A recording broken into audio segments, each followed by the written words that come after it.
자, 오늘부터 이제 그 시편 강해를 해나갑니다.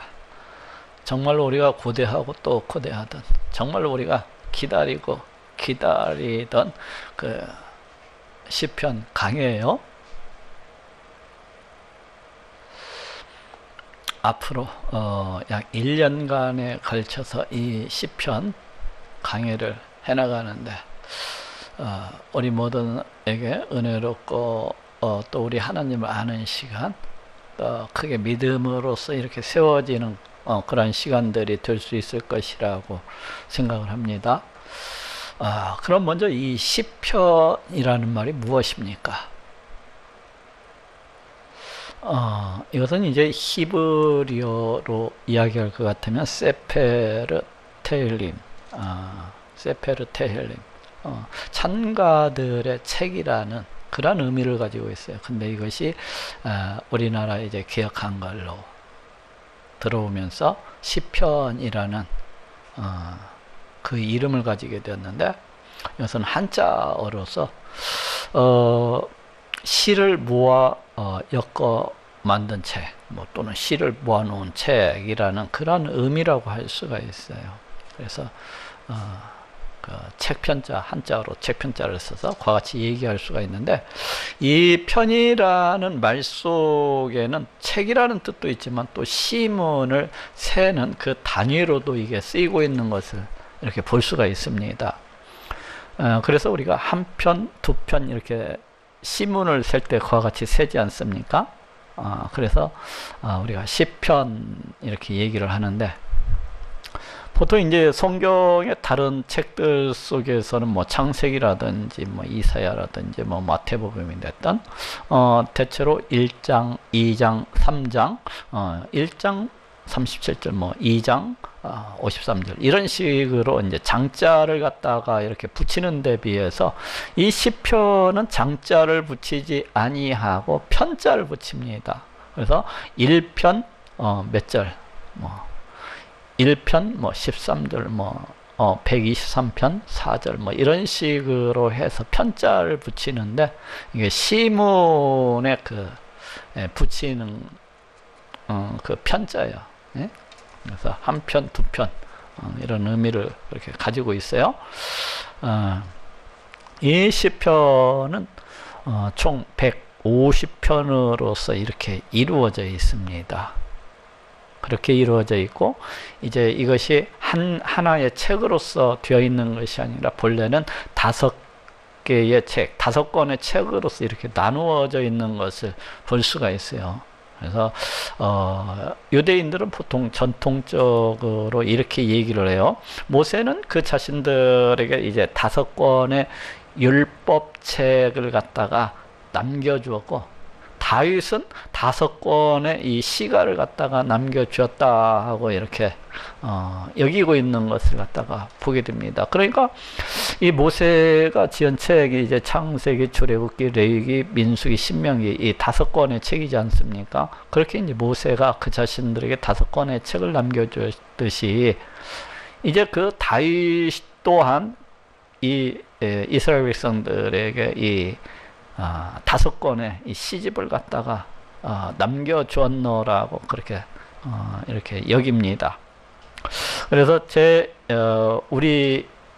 우리가 보고 있는 이 시편이 이제 총 5권의 그 책으로서 나누어져 있어요. 1권, 2권, 3권, 4권, 5권 이렇게 해서 제1권은 1편에서 41편까지를 갖다가 제1권이라고 하고, 제2권은 42편에서 72편까지를 그렇게 읽었고, 제3권은 이제 73편에서 89편까지를 읽었고, 그리고 제4권은 이제 90편에서 106편까지, 그 다음에 제5권은 107편에서 150편까지 그렇게 구분을 합니다, 보통.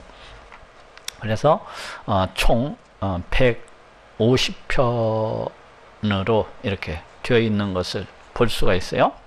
그런데 이러한 시편들을 과연 누가 기록을 했느냐? 이러한 시편들을 과연 누가 이와 같이 5권으로 편집을 했느냐 하는 것은 많은 의견들이 있습니다. 조금 전에도 얘기했다시피 이 유대인들은 전통적으로 이 시편 150여 편을 모두 다 이 다윗이 기록을 거의 다 다윗이 기록을 하고 또 편집을 했으리라고 그렇게 봅니다. 이것이 유대인들의 전통적으로 보는 그 관점이고, 또 초대교회에서도 우리 초대교회 때도 이 시편을 바로 유대인들의 그 전통을 따라서 그와 같이 봤던 것을 갖다가 이렇게 그 흔적을 찾아볼 수가 있어요. 우리 예수님께서도 누가복음 20장 42절에서 이 시편을 갖다가 다윗의 저작으로서 그렇게 인정하고 계신 것을 볼 수가 있습니다. 저쪽 한번 찾아보도록 합시다. 누가복음 20장 42절 여기 41절부터 제가 읽어볼게요. 예수께서 저희에게 이르시되, 우리 예수님께서 하시는 말이죠. 말씀이죠. 사람들이 어찌하여 그리스도를 다윗의 자손이라 하느냐. 그러니까 유대인들은 장차 그 구약 성경에서 예언된 메시아, 그 그리스도가 다윗의 자손으로서 이렇게 오신다는 것을 이미 알고 있었어요. 그래서 다윗의 자손으로서 오시는 이 메시아를 유대인들은 오랫동안 이제 기다리고 있는 그런 상태였었어요. 그런데 정작 그 구약 성경에서 예언되어 있는, 정작 그 구약 성경에서 말씀하고 있는 그 메시아가 오셨는데도 불구하고 그 메시아를 갖다가 알아보지를 못하고 오히려 또 다른 메시아가 오기를 기다리는 그들의 그 어리석음을 갖다가 지금 깨우쳐 주기 위해서 우리 예수님께서 이제 그 구약 성경의 말씀 하나를 인용하고 계신 것을 볼 수가 있습니다. 시편에 다윗이 친히 말하였으되, 이 시편을 갖다가 우리 예수님께서 지금 다윗의 저작이라는 것을 은연중에 이와 같이 직접적으로, 어찌 보면 직접적으로 인정하고 계신 것이라고 할 수가 있어요. 시편에 다윗이 친히 말하였으되, 어떻게 말을 했습니까? 주께서 내 주께 이르시되 내가 네 원수를 네 발의 발등상으로 둘 때까지 내 우편에 앉았으라 하셨도다 하였느니라 하면서 우리 예수님께서 이 시편을 갖다가 인용하고 계신 것을 볼 수가 있어요. 이 시편은 지금 시편 119편 1절에서 인용이 된 말씀이거든요. 근데 이 119편, 어찌됐든 이 119편 이 시편을 갖다가 지금 다윗의 저작이라고 이렇게 말씀하고 있는 것을 볼 수가 있어요. 근데 여기에서는 물론 인용된 이 구절만 다윗의 저작이라고 이렇게 말씀하시고 계신 듯한 인상을 줄 수도 있지만, 또 어찌 보면 시편 전체를 갖다가 우리 예수님께서 이렇게 다윗의 저작처럼 인정하고 계신 것이라고도 할 수가 있습니다. 그래서 이제 여기 다윗이 마치 우리 하나님의 그 천상회의에 참석하고 있는 것처럼 그 모습을 갖다가 보고 와서 기록을 한 것처럼 이와 같이 지금 그 시편 119편 1절에서 이렇게 말하고 있는데 그것을 인용하고 있습니다. 주께서 내 주께 이르시되, 여기 앞에 나오는 주는 이제 우리 하나님께서, 내 주는 이제 이 땅 가운데 오시는 메시아, 그 다윗의 후손으로서 오시는 그 그리스도를 갖다가 가리켜요. 그래서 우리 하나님께서 그 메시아, 이 땅 가운데 오시는 그 그리스도에게 이르시되 내가 네 원수를 네 발에 발등상으로 둘 때까지 내 우편에 앉았으라 하셨도다 하였느니라 하면서 과연 이 땅 가운데 오시는 메시아가 다윗의 후손으로서 이렇게 오시게 되는데, 다윗이 그 다윗의 자기의 그 후손으로서 오신 그 메시아를 가리켜서 어찌해서 내 주라, 내 하나님이라 그렇게 이야기할 수 있겠느냐면서 우리 예수님께서 자신의 그 신성, 자신의 그 메시아 되시고 자신의 그 하나님 되심을 갖다가 이렇게 증거하고 있는 그러한 구절입니다. 이 부분은 나중에 이제 시편 119편 1절에서 다시 한 번 더 이제 얘기를 할 거예요. 여기에서도 어쨌든 간에 우리 예수님께서 이 시편을 다윗의 저작으로서 그렇게 인정하고 계신 것을 이렇게 볼 수가 있어요. 또 사도행전 2장 25절도 한번 찾아봅시다. 다윗이 저를 가리켜 가로되, 여기 이제 다윗이 저를 가리켜 가로되, 저가 누구예요? 이 땅 가운데 육신의 몸을 입으시고 이 땅 가운데 오신 우리 예수님을 가리켜서 다윗이 우리 예수님을 가리켜서 말씀을 했다는 거예요. 기록해 놓았다는 것입니다. 뭐라고 기록해 놓는 거니? 내가 항상 내 앞에 계신 주를 배웠으며, 지금 이것은 다윗이 마치 하늘에 올라가서 그런 것이 아니라 우리 예수님이 앞으로 1000년 뒤에 이 다윗이 이 시편을 기록할 때가 BC 1000년경이지 않습니까? 그러니까 1000년 뒤에 오실 그 예수님의 모습을 갖다가 마치 뒤따라 다니면서 기록을 한 것처럼, 마치 이 땅 가운데 오신 그 예수님을 자기 눈앞에서 목격을 하고 있는 것처럼, 마치 그 예수님의 마음속에 들어갔다 나오기라도 한 것처럼 우리 예수님의 고백을 갖다가 이 시편 가운데 지금 기록을 하고 있는 것입니다. 이것은 지금 시편 16편에서 지금 인용이 되고 있는 말씀인데, 여기 뭐라고 하고 있는 거니? 내가 항상 내 앞에 계신 주를 비었으며, 여기서 내라고 하는 것은 지금 이 땅 가운데 육신을 입으시고 오신 우리 예수님입니다. 근데 우리 예수님이 항상 내 앞에 계신 주를 비었으며, 우리 하나님을 갖다가 항상 비었다는 것은 우리 예수님이 이 땅 가운데 오셔서 우리 예수님 혼자 단독으로서 이렇게 행하신 것이 아니라 늘 우리 하나님과 함께 하시고 그 하나님과 같이 이렇게 그 모든 사역을 갖다가 행했다는 것을 알 수가 있어요. 나로 요동치 않게 하기 위하여 그가 내 우편에 계시도다. 우리 하나님께서 늘 우리 예수님과 우리 예수님이 어디를 가든지 이렇게 함께 하셨음을 갖다가 말씀을 하고 있는 거예요. 이러므로 내 마음이 기뻐했고 내 입술도 주고해서 육체는 희망의 거리니. 그러니까 우리 하나님께서 우리 예수님 그 자신과 함께 하고 계시기 때문에 늘 우리 예수님의 마음이 기쁘고 즐거웠다는 것입니다. 이 땅 가운데 오신 예수님께서 마치 성육신하고 계신 그 예수님 고백을 갖다가 우리가 듣고 있는 것 같아요. 언제? BC 천정경의 다윗의 일서를 통해서. 근데 육체는 희망에 거하리니, 그 희망에 거하는 이유에 대해서 나오고 있는데, 이는 내 영혼을 음부에 버리지 아니하시면 주의 거룩한 자로 썩음을 당치 않게 하실 것이미로다. 우리 하나님께서 우리 예수님의 영혼을 음부에 버리시지 아니하실 것이기 때문에, 그리고 우리 예수님으로 주의 거룩한 자로 썩음을 당치 않게 하실 것이기 때문에 우리 예수님께서 육체는 희망에 가리니 하고 이렇게 말씀하고 계세요. 주께서 생명의 길로 내게 보이셨으니, 아마도 이제 우리 하나님께서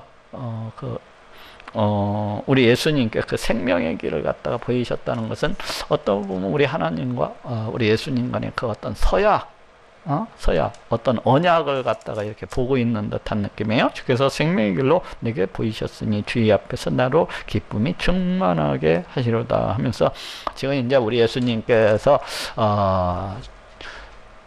그 대적들에 의해서 죽임을 당하셨는데도 불구하고 장사한 지 3일 만에 다시 살아나신 것을 갖다가 이제 성경 말씀을 통해서 예언되어 있다는 것을 갖다가 이렇게 증거를 삼고 있는 것에서 그러한 본문이에요. 근데 여기에서 25절에 다윗이 저를 가리켜 가로되, 여기에서도 지금 이 말씀을 시편 16편 10절 11절 말씀에서 이게 지금 인용이 되어 있어요. 16편에서.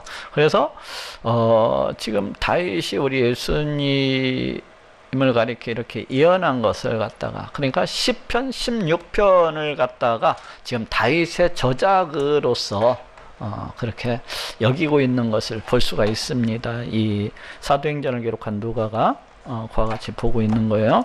그리고 저쪽으로 사도행전 4장 25절도 한번 봅시다. 사도행전 4장 25절. 여기도 또 주의 종 우리 조상 다윗의 입을 흩어가사 성령으로 말씀하시기를 어찌하여 열방이 분노하며 족속들이 허사를 경영하고 세상에 고난들이 일어났으며 고난들이 함께 모여 주와 그 그리스도를 대적하도다 하시니로소다. 지금 여기서도 시편 2장에서 이 말씀이 인용이 되고 있는데 이 시편 2장의 저자를 지금 누구라고 지금 지칭하고 있습니까? 여기 보니까 주의 종 우리 조상 다윗의 입을 흩어가사. 그러니까 이 시편을 갖다가 성령 하나님께서 이제 다윗을 통해서 다윗을 감동시켜서 이렇게 기록하신 것을 갖다가 알 수가 있어요. 여기에서 보니까. 근데 다윗의 입을 흩어가사 하면서 이 시편 2편의 이 저자가 지금 다윗이라는 것을 갖다가 이렇게 이야기하고 있는 것을 말씀하고 있는 것을 볼 수가 있습니다.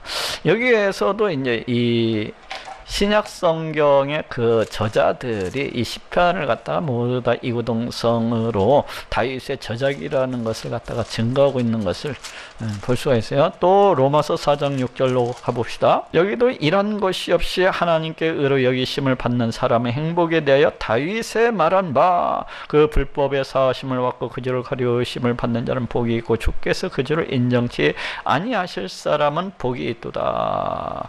여기도 이제 시편 32편에서 이 말씀이 인용이 되고 있거든요. 시편 32편에서. 근데 여기에서도 그 시편 32편이 지금 다윗의 말한 바하고 다윗의 저작이라는 것을 갖다가 증거해 주고 있습니다. 여기에서도 지금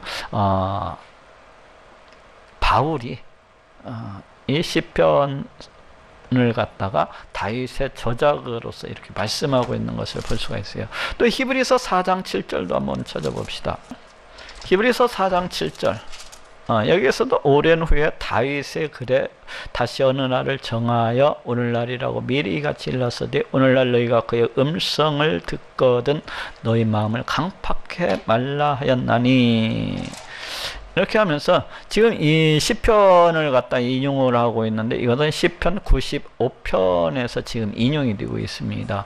시편 95편 7절 8절 말씀을 갖다가 인용을 하고 있는데 이 시편 95편을 지금 누구의 저작이라고 지금 이렇게 얘기하고 있습니까? 다윗의 글에 하고 다윗이 이 시편 95편을 갖다가 기록했다는 것을 갖다가 증거해 주고 있어요. 이처럼 신약 성경의 모든 저자들, 우리 예수님을 비롯해서 신약 성경의 모든 저자들은 이 시편을 가리켜서 지금 다윗의 저작이라고 그렇게 증거하고 있는 것을 볼 수가 있습니다.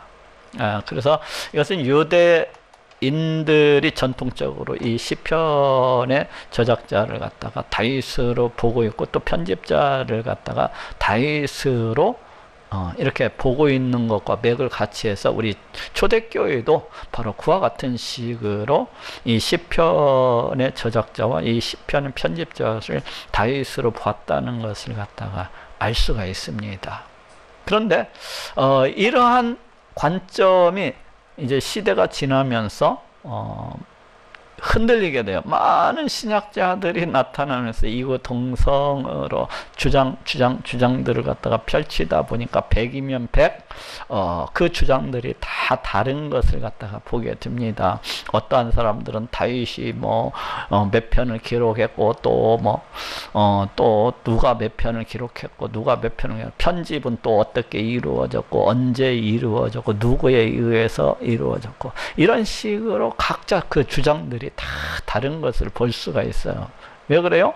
특별한 증거가 없기 때문에, 특별한 그 근거가 없기 때문에 그냥 자기의 관점에서 이 시편의 저자와 시편의 편집, 그 편집 시기를 갖다가 이렇게 주장을 하기 때문에 신학자들마다 그 관점과 그 견해가 다 다른 것을 볼 수가 있어요. 그런데 일반적으로 많은 신학자들이 보는 견해가 있는데, 그게 뭔거니 이제 대체로 많은 신학자들이 이 시편이 150편인데 그 중에서 다윗이 딱 절반 75편을 갖다가 기록을 했고, 또 솔로몬은 3편, 또 고라자손은 11편, 그 다음에 야삽은 12편, 그 다음에 헤만이 1편, 에단이 1편, 또 모세가 1편, 그 다음에 그 저자를 알 수 없는 그 시편들이 총 46편이다 하고 이렇게 주장하고 있는 것을 보게 됩니다. 근데 처음에 이야기했듯이 이 주장 또한 많은 반박을 받고 이렇게 여기지 않는 사람들이 훨씬 더 많습니다. 그래서 대체로는 시편의 저자는 그 누구인지 알 수가 없다. 그리고 그 편집자도 누구인지 알 수가 없다. 편집 시기도 누구인지 알 수가 없다 하고 이렇게 이야기들을 많이 합니다. 왜 그렇습니까? 신학자들 100명이 있으면 100명의 주장이 다 틀리기 때문에, 근거도 없고 그 어떤 증거도 없기 때문에, 또 보는 관점에 따라서, 그 믿음에 따라서, 그 신학적 지식에 따라서 다 달리 주장을 하기 때문에 딱 이거다 하고 말을 할 수가 없는 것입니다. 그래서 심지어는 방금 찾아보았던 우리 전 25장이나 히브리서 4장 7절, 그것이 이제 4장 25절은 시편 2편에서 인용이 되었고, 또 히브리서 4장 7절은 시편 95편에서 이렇게 인용이 된 걸 봤어요. 신학 성경의 모든 저자들이 이 시편 2편과 95편을 누구의 저작이라고 지금 지칭하고 있는 것을 봤습니까? 다윗의 저작이라고 그렇게 지칭하고 있는 것을 우리가 조금 전에 살펴봤었어요. 그런데 이렇게 신약 성경에서 다윗의 저작이라고 지칭하고 있는 이 시편들조차도 누가 지은 저작인지 알 수가 없다 하고 주장하는 그런 신학자들이 많다는 것입니다. 왜 그렇습니까? 이게 잘못됐다는 거예요. 그러면서 그 근거가 무엇이냐고 물어보면은 나도 모르지. 그럼 그 증거가 있냐 하면은 나도 모르지. 그냥 내가 볼 때 그렇다는 것이지. 이렇게 얘기를 합니다. 그렇기 때문에 누가 지은지 알 수 없는 저작이라고 46편이 있다고 했잖아요. 근데 그 저작 가운데에서도 이 사도행전과 히브리서에서 인용되고 있는 이 2편과 95편이 지금 그 46편 가운데 들어가 있다니까요. 그래서 이것조차도 다윗의 저작이라고 보지 아니하는 많은 사람들이 있다는 것입니다. 그리고 또 이제 일반적 견해라 해서 아까 제가 다윗의 저작 75편이라고 했는데, 이 75편도 이것조차도 많은 신학자들은 이 가운데에서도 다윗의 저작이 아닌 다른 사람이 기록했을 것이다 하고 보는 사람들이 상당히 많은 거예요. 이것들 중에서도 결국에는 이 시편에 있는 이 모든 것들, 뭐 고라 자손이라든지 아삽, 조금 전에 제가 이야기한 이러한 모든 것들도 꼭 고라 자손이 지었다고 볼 수도 있고 안 볼 수도 있고, 신학자들에 따라서 다 틀려요. 그리고 아삽이 지은 것일 수도 있고 안 지은 것일 수도 있고 이런 거예요. 그러니까 시편의 저작이 누군지 알 수 없다, 이렇게 얘기를 해요. 우리가 이제 보통 다윗의 저작이라고 75편을 갖다 이렇게 보고 있는데, 그것은 어디에서 왔는 거니? 우리가 시편을 보다 보면 그 시편 맨 처음에 그 표제가 붙어 있는 것을 볼 수가 있습니다. 보통 히브리어서는 뭐 레다윗 이런 말로 해서 이와 같이 붙어 있거든요. 전치사 레와 다윗이 이렇게 붙어서 레다윗이 이렇게 기록되어져 있는 것을 볼 수가 있는데, 그 전치사 이 레가 뭐뭇을 위해서 또는 뭐뭐에 의해서 뭐뭇에 관하여 이와 같이 다 번역이 될 수가 있어요. 그래서 뭐 레다윗 해갖고 다윗에 의해서 이렇게 하면은 얼핏 생각하면은 다윗이 이 시편을 갖다가 기록했다는 말로서 그와 같이 들려요. 그렇죠? 다윗에 의해서 하면은, 근데 이것이 또 뭐라고 번역이 될 수 있다고요? 뭐 다윗을 위하여 하면은 아이, 다윗이 자기 자신을 위해서 그 시편을 갖다가 기록했다고 하는 것이 말이 안 되잖아요. 응? 자기를 갖다 높이기 위해서 이건 말이 조금 안 되거든요. 그러다 보니까 그것을 갖다가 어떻게 해석하느냐에 따라서 다윗이 기록을 했다고 볼 수도 있고, 아니나 다른 사람이 다윗을 위해서 기록을 했을 것이다, 아니면 다른 사람이 다윗에 관해서 기록을 했을 것이다, 이렇게 보기 때문에 꼭 표제에 가서 그 시편의 표제어에 가서 레다윗이라는 이러한 용어가 붙어 있다고 해서 꼭 다윗이 지었다고도 볼 수 없는 그런 상황이라는 거예요. 그래서 많은 신학자들이 이제 이 시편의 저자를 두고서 많은 의견들을 갖다가 이렇게 냅니다. 근데 그 어떤 근거가 있는 것도 아니고 그 어떤 증거가 있는 것도 아니에요. 그냥 그 사람들의 믿음과 그 사람들의 관점과 그 사람들의 어떤 신학적 지식과 이런 것들에 따라서 다 달라집니다. 달라져요. 그리고 그 편집 시기에 있어서도 제가 조금 전에 이 시편이 5권으로 그렇게 기록되어져 있다고 그랬잖아요. 그런데 어떤 학자들은 이렇게 봅니다. 1편, 2편은 다윗이나 솔로몬이 편집을 했을 것이다. 그리고 3편은 바벨론 포로 시기 잡혀가기 직전이거나 아니면은 거기 가서 잡혀가서 기록되었을 것이다. 또 4편, 5편은 바벨론 포로에서 돌아온 뒤에 편집이 되어졌을 것이다. 그러니까 시편의 편집이라고 하는 이 시편이 수집이 되어서 책으로 만들어진 그 시기를 갖다가 가리키기 때문에 그와 같이 이 편집 시기를 놓고서도 많은 의견들이 있습니다. 그런데 제가 앞서 얘기했지만 전통적으로 유대인들은 어떻게 본다고요? 이 대부분의 시편을 다윗이 이렇게 기록을 하였다고 믿고, 또 다윗이 편집을 했다고 그렇게 믿습니다. 그러니까 다윗 시대와 그 다윗보다 앞선 시대 사람들의 일부 시를 포함해서 다윗이 지은 시를 포함해서 함께 그와 같이 이렇게 편집을 했을 것이다 하고 그렇게 봅니다. 제 생각은 그렇습니다. 저는 전통을 쫓아가는 것을 좋아해요. 그 어떤 근거도 없고 그 어떤 증거도 없다면은 그냥 유대인들이 그 조상 때로부터 물려받은 그 지식, 그 전통, 이것을 쫓아가는 것을 저는 좋아합니다. 그래서 또 초대교회에서도 초대교회 전통이라고도 할 수 있어요. 우리 초대교회에서도 그 유대인들의 그런 어떤 전통을 따라서 이 신약성경의 모든 저자들이, 우리 예수님조차도 어떻게 합니까? 거의 대부분의 시편을 갖다가 이렇게 다윗이 기록을 하고 다윗이 편집을 했다고 이렇게 보고 있지 않습니까? 그래서 저는 저 역시 마찬가지 이 초대교회 전통을 갖다가 쫓아서 이렇게 보고자 합니다.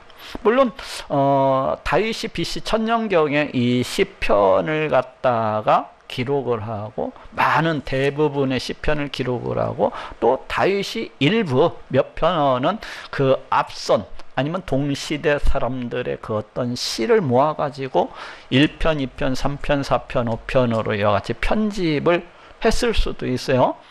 근데 그 후대 사람이 이 다윗의 시집, 이 편집을 갖다가 일부 보완하고 수정을 했을 수도 있기는 있습니다. 일부 보완을 했을 수도 있기는 있어요. 그렇지만 그 주된 줄기는 역시 다윗이 기록한 시편과 다윗이 편집한 그 편집물이었을 것이라고 그렇게 생각을 합니다. 그런데 이 시편을 누가 기록을 하고 누가 편집을 했느냐, 이러한 것이 그렇게 이 시편을 갖다가 강의하는 데 있어서 이 시편을 보고 이해하고 깨닫는 데 있어서 그렇게 중요한 것입니까 하고 생각할 수도 있어요. 그런데 그렇지가 않아요. 이 시편을 갖다가 누가 기록을 했느냐, 또 누가 편집을 했느냐, 또 어떤 시기에 편집이 이루어졌느냐 하는 것은 대단히 중요합니다. 왜 그렇습니까? 그 작자가, 그 저자가 누구인지에 따라서 그 시편의 해석은 전혀 다를 수가 있기 때문에 그래요. 그 저자가 누군지를 안다면은 그 저자가 어떠한 상황 속에서 이 시편을 갖다가 기록을 했기 때문에 이 시를 갖다가 어떠한 식으로 해석을 하는 것이 옳다 하고 바른 길을 찾아서 그렇게 바르게 이해하고 또 해석을 할 수가 있습니다. 그렇지 않냐고. 저자가 다른 시대 사람이라면 전혀 다른 해석, 다른 강해, 다른 깨달음, 다른 이해가 나올 수도 있는 것입니다. 또 그리고 어떠한 시에 따라서는 그 해석이 전혀 다르게 나타날 수도 있기 때문에 그래요. 저기 시편 137편을 한번 찾아봅시다. 제가 1절만 읽어볼게요. 우리가 바벨론의 여러 강변 거기에 앉아서 시온을 기억하며 울었도다. 이렇게 지금 시편 137편 1절 보니까 이와 같은 내용으로 되어 있어요. 여기 지금 1절 속에서도 우리가 알 수 있는 것은 이 시가 이스라엘 백성들이 바벨론 땅에 포로로서 잡혀가 가지고 그 을레 강변 강가에 앉아 가지고 한탄하는, 탄식하는 그런 모습을 갖다가 이렇게 보여주고 있습니다. 근데 이 시편이, 만약에 이 시편이 다윗이 기록을 하고 다윗이 이걸 갖다가 편집을 했다고 한다면은 이 해석은 굉장히 애언적인 그런 시가 됩니다. 그렇죠?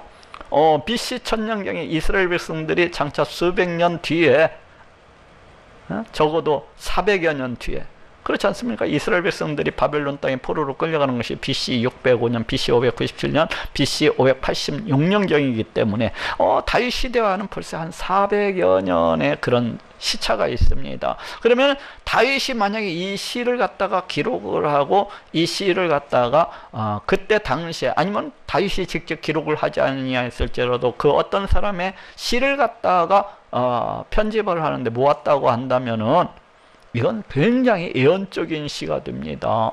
자기네 백성, 이스라엘 백성들이 장차 바벨론 땅에 포로로서 끌려가 가지고 그 땅에서 탄식하고 울게 될 것을 갖다가 기록을 하고 있는 것이기 때문에 이 시는 굉장히 탄식적인, 그 예언적인 그런 시가 됩니다. 그렇지 않냐고. 이 시가 만약에 다윗이 짓지 아니하고, 다윗이 저작자가 아니라 이스라엘 백성이 BC 605년 그 이후에 포로로 끌려가 가지고 바벨론 땅에서 이렇게 실제로 포로로 끌려간 사람 중에 그 어떤 한 사람이 이 시를 갖다가 지었다고 한다면은 경험에서 나오는 그러한 시가 됩니다. 예언적인 것하고는 전혀 관계가 없는, 그렇기 때문에 그 해석에 있어서 누가 기록을 했느냐, 아니면은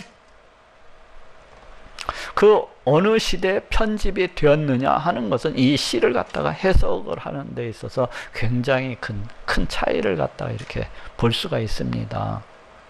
그래서 편집 시기, 또 저작자가 누구냐 하는 문제는 이 시를 해석을 하는 데 있어서 굉장히 중요하다고 할 수가 있습니다. 근데 많은 사람들이 이 바벨론, 이스라엘 백성들이 이 바벨론 땅에 포로로서 끌려가 가지고 탄식하고 울부짖는 이러한 내용을 가지고 있기 때문에 어떻게 생각을 합니까? 이 시는 이스라엘 백성 중에 이 137편의 저자가 바벨론 땅에 포로로 끌려가 가지고 그때의 상황 속에서 그 탄식하고 있는 시로구나 하고 이렇게 생각들을 합니다. 왜 그렇습니까? 그건 우리 하나님의 어떤 예언에 대해서, 하나님 말씀의 능력에 대해서 잘 믿지 아니하기 때문에 그래요. 그 예가 무엇입니까? 이 성경 속에서는 수많은 예언들이 나오고 있는 것을 볼 수가 있어요. 장차 이 땅 가운데 오시는 메시아에 대해서 끊임없이 얘기를 하고, 또 이스라엘 백성들이 심지어는 바벨론 땅에 포로로서 끌려갈 것을 갖다가 얘기를 하고, 또 그 땅 가운데에서 고레스에 의해서 해방되어서 나올 것을 갖다가 예언을 하고 있는 그런 본문들도 이렇게 여러 번 나옵니다. 너무나 그 예언들이 정확하기 때문에 이것은 예언이 아니라 그 사건이 이루어진 다음에 기록을 한 것이다 하고 주장을 하게 된다면 이 성경은 성경이 될 수가 없습니다. 모든 것들을 갖다가 그와 같이 색안경을 끼고서 검은 안경을 갖다가 끼고서 예언을 갖다가 인정하지 아니하고 그 사건이 일어난 뒤에 이 성경을 갖다가 다 기록한 것이다 하고 꿰맞추다 보면은 성경은 성경이 될 수가 없어요. 근데 성경은 심지어는 신명기 32장에서 그 모세가 그 노래를 통해서 이스라엘 백성들이 장차 이방 땅에 포로로 끌려가게 되고 또 거기에서 해방되어 돌아올 것을 갖다가 이렇게 노래하고 있는데 그 모든 예언들을 갖다가 다 인정을 하지 않냐고 깡그리 무시하면서 그것조차도 바벨론 땅에서 이스라엘 백성들이 포로로 돌아온 다음에 기록을 한 것이다 그렇게 얘기하고 그렇게 주장을 한다면은 참으로 할 얘기 없습니다. 그 믿음이 없는 사람하고 그 성경도 믿지 아니하는 사람하고 무슨 얘기를 하겠습니까? 그냥 성경에 나오는 모든 예언들을 갖다가 다 무시를 하고 그 예언을 갖다가 인정치 아니하고 그 않는 그런 사람하고 이 성경을 갖다가 이야기하고 논한다는 것은 에너지 낭비일 뿐이에요. 에너지 낭비. 그래서 성경 그냥 유대인들의 그 전통을 따라서 어떤 증거가 없고 어떤 근거가 없기 때문에 또 초대교회 전통을 따라서 대부분의 이 시편을 갖다가 다윗이 기록을 했고 다윗이 편집을 했다고 저는 그렇게 생각을 합니다.